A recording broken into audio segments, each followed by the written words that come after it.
ஒரு நாள் ஒரு தம்பதியினர் சாலையோரத்தில் நடந்து சென்று கொண்டிருந்தனர். அப்போது எங்கிருந்தோ திடீரென ஒரு நாய் குறைத்து கொண்டு ஓடி வந்தது அந்த தம்பதியினரை நோக்கி. தங்கள் இருவரையும் கடிக்கப் போகிறது என தம்பதிகள் இருவரும் நினைத்தார்கள். மனைவியோ பயந்து நடுங்கினாள்.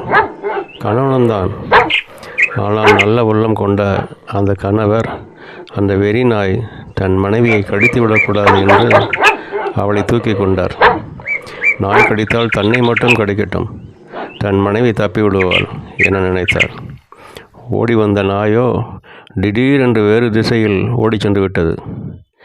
எனவே நிம்மதியான கணவன் இப்போது சந்தோஷமாக தன் மனைவியை கீழே இறக்கிவிட்டார். தன்னுடைய நற்செயலுக்காக தன் மனைவி தன்னை பாராட்டுவாள் என ஆசையோடு எதிர்பார்த்தார். ஆனால் அடுத்த கணமே மனைவி கோபமாக, எல்லோரும் நாய் வந்தால் கல்லை தூக்கி தான் எறிவார்கள், ஆனால் தன் மனைவியையே தூக்கி எறியும் கணவனை இப்போதுதான் நான் பார்க்கிறேன். என்ன அநியாயம் இது?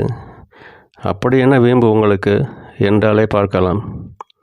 இது கதை சொல்லும் பாடம் என்னவென்றால், இப்படித்தான் பல அப்பாவி கணவன்மார்கள் நல்லது செய்து அவர்களுக்கு சொந்த மனைவியிடமே கெட்ட பேர் வாங்கி கொள்கிறார்கள். இது எப்படி இருக்குது? நன்றி.